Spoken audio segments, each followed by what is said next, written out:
ఓం నమ శివాయ. కార్తీక పురాణం 11వ అధ్యాయం. వశిష్ఠ మహర్షి రాజోత్తమ, ఇంకా చెప్తాను విను. కార్తీక మాసంలో అవిసె పువ్వులతో కనుక శ్రీ మహావిష్ణువుని పూజిస్తే వాని పాపములన్నీ నశించిపోతాయి. చంద్రాయణ వ్రత ఫలము పొందును. కార్తీక మాసంలో గరికతో గాని కుశలతోనూ హరిని పూజించేవాడు పాప విముక్తుడై వైకుంఠాన్ని చేరుతాడు. కార్తీక మాసమందు చిత్ర రంగులతో కూడిన వస్త్రాలను హరికి సమర్పించిన వాడు మోక్షాన్ని పొందుతాడు. కార్తీక మాసమందు స్నానం ఆచరించి హరి సన్నిధిలో దీపమాలను ఉంచిన వాడు పురాణాన్ని చెప్పువాడును, పురాణాన్ని వినువాడు వాళ్ళందరి పాపములు నశించిపోయి చివరికి పరమపదాన్ని చేరుతాడు. ఈ విషయమై పూర్వము ఒక కథ కలదు, అది చెప్తాను విను అన్నాడు. ఈ కథ వినినంత మాత్రానే పాపములు పోతాయి, ఆయురారోగ్యములు కలుగుతాయి. బహు ఆశ్చర్యంగా ఉంది కదా, దాన్ని నేను చెప్తాను, సావకాశంగా విను అన్నారు. కళింగ దేశంలో మందరుడని ఒక బ్రాహ్మణుడు ఉన్నాడు. అతడు స్నానము సంధ్యావందనాలను పూర్తిగా విడిచిపెట్టి ఇతరులకు కూలి పని చేస్తూ బతుకుతూ ఉండేవాడు. అతనికి మంచి గుణములు కలిగిన సుశీలయను పేరు గల భార్య ఉండేది. ఆమె పతివ్రతయు సమస్త సాముద్రిక లక్షణాలతో కూడిందే, ఆడవారిలో శ్రేష్ఠురాలే ఉండేది. ఓ రాజా, ఆ సుశీల భర్త దుర్గుణ పూర్ణుడైనను అతని యందు ద్వేషం పెట్టుకోకుండా అతన్నే సేవిస్తూ ఉండేది. తర్వాత ఆ బ్రాహ్మణుడు వేరైన జీవనోపాధ్యాయం తెలియక కూలి జీవితం చేసుకుంటూ ఈ కూలి జీవితం కష్టమని ఆలోచించి ఒక కత్తిని తీసుకుని అడవి మార్గాన్ని కనిపెట్టుకుని ఉండి దారిన నడుచవచ్చు వాళ్ళ యొక్క ధనాన్ని దొంగతనం చేసుకుంటూ కాలం గడుపుతూ ఉండేవాడు.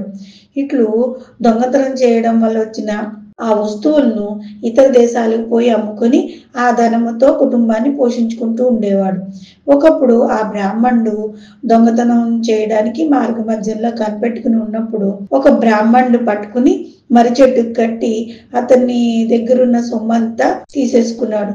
ఇంతలోనే క్రూరుడైన ఒక కిరాతకుడు కూడా వచ్చి ఆ ఇద్దరు బ్రాహ్మణులను చంపి ఆ ధనవంతయు తాను తీసేసుకున్నాడు. తర్వాత అక్కడి నుంచి ఒక గుహలోనున్న ఒక పెద్ద పులి ఆ కిరాతుని యొక్క మనుష్య వాసన కనిపెట్టి తన చేతి గోళ్లతో అతన్ని గాయపరిచింది. ఇంతలో ఆ కిరాతకుడు తన చేతిలో ఉన్న కత్తితో ఆ పులిని చంపాడు. ఆ కిరాతకుడు కూడా చనిపోయాడు. ఇట్లు ఇద్దరు పరస్పరంగా ప్రహారముల చేత ఒక్కమారే చనిపోయారనమాట. ఇట్లు ఇద్దరు బ్రాహ్మణులు, పులి, కిరాతకుడు నలుగురు ఒక చోట మృతి చెందారు.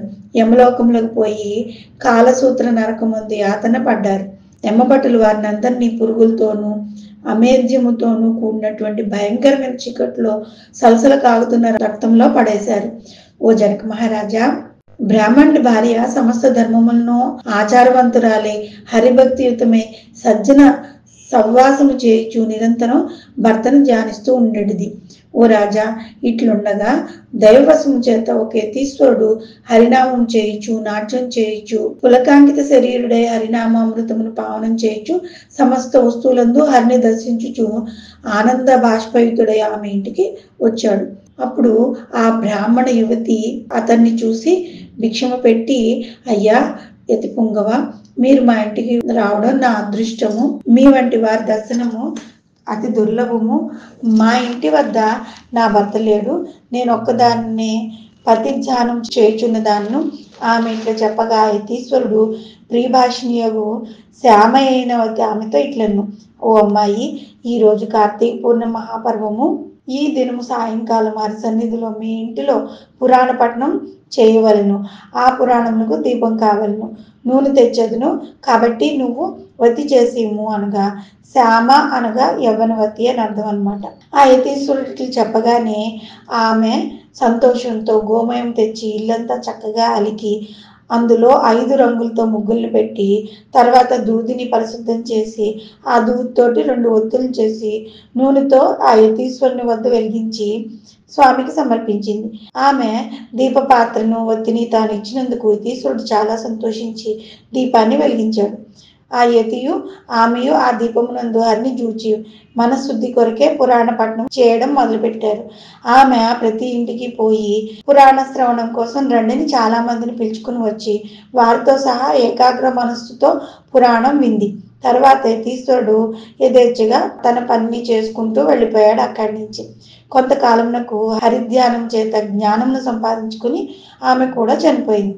అంతలో శంఖచక్రాంకితులైన చతుర్బాహులు, పద్మాక్షులు, పీతాంబరదారులై ఉన్న విష్ణుదూతులు దేవతల తోటలతోనున్న పుష్పములతోనూ, ముత్యాలతోనూ, పగడములతోనూ, రచించిన మాలికలతోనూ, వస్త్రంతోనూ, ఆభరణతోనూ అలంకరింపబడిన విమానాన్ని తీసుకొచ్చి సూర్యుని వలె ప్రకాశించుచుండెడి ఆ విమానం నందు ఆమెను ఎక్కించుకుని జయ జయధ్వనులతో కరతాళ ధ్వనులు చేయించు చాలా మంది వెంటరాగా వైకుంఠ లోకానికి చేరారు. ఆమె వైకుంఠమునకు పో మార్గంలో నరకాన్ని చూసి అక్కడ తన భర్త ఉండడం చూసి ఆశ్చర్యపోయింది. ఆ విష్ణుదూతులతో ఈ విధంగా అడిగింది, ఓ విష్ణుదూతలారా, నిమిషం మాత్రము ఉండండి. ఈ నరక కోపం నందు నా భర్త ముగ్గురితో పడి ఉండటం ఏమిటి? ఎందుకు ఈ విధంగా జరుగుతున్నది? నాకు ఈ విషయాన్ని చెప్పండి అని అడిగింది. అప్పుడు ఆ విష్ణుదూతులు, వీడు నీ భర్త. వీడు కూలి చేసి దొంగతనం చేసి పరుల యొక్క ధనము అపహరణం చేశాడు. వేదోక్తమైన ఆచారం వదిలి దుర్మార్గమును చేశాడు. అందువల్ల వీడు నరకమందున్నాడు. ఈ రెండవ బ్రాహ్మణుడు మిత్రద్రోహి, మహాపాతకుడు. ఇతడు బాల్యం నుండి మిత్రుడై ఉన్న వారిని ఒకరిని చంపి వాని ధనము అపహరించి ఇతర దేశములకు పోచున్నంతలో నీ భర్త చేత మరణింపబడ్డాడు. అట్టి పాపాత్ముడు కనుక ఇతడు నరకమందు పడి ఉన్నాడు.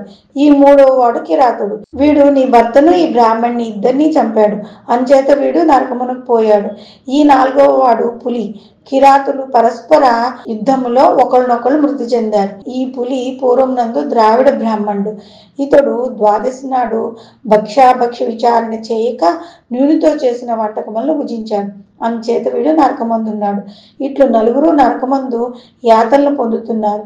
ద్వాదశి నాడు నెయ్యి వాడవలను, నూనె వాడకూడదు. విష్ణుదూతులు ఇట్లు చెప్పగా విని ఆమె, అయ్యలారా, ఏ పుణ్యం చేత వీరు నరకము నుండి ముక్తులవుదురని అని అడిగింది. ఆ మాట విని దూతలు ఇట్లు చెప్పారు, అమ్మ, కార్తీక మాసమందు నీ చేత చేయబడిన పుణ్యమునందు పురాణ శ్రవణ ఫలమును నీ భర్తకిమ్ము. దానితో వాడు విముక్తుడవుతాడు. ఆ పురాణ శ్రవణార్థమై దీపమునకు నీవు సమర్పించిన వత్తి పుణ్యమును ఈ కిరాత వ్యాఘ్రములకు సమానముగా నిమ్ము. దానివల్ల వారు ముక్తులవుతారు. పురాణ శ్రవణార్థమై నీవు ప్రతి గృహమునకు పోయి ప్రజలను పిలిచి పుణ్యమును ఈ కృతజ్ఞునికిమ్ము.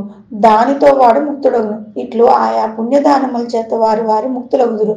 విష్ణుదూతల మాటలు విని ఆశ్చర్యముంది ఆ బ్రాహ్మణ స్త్రీ ఆయా పుణ్యములను వారికి ఇచ్చెను.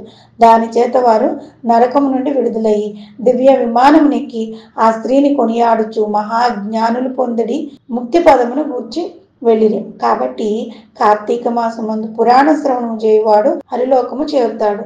ఈ చరిత్రను విన్నవారు మనోవాకాయముల చేత సంపాదింపబడిన పాపమును నశింపజేసుకుని మోక్షాన్ని పొందుతారు.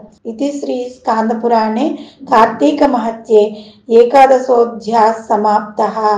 ఓం నమః శివాయ.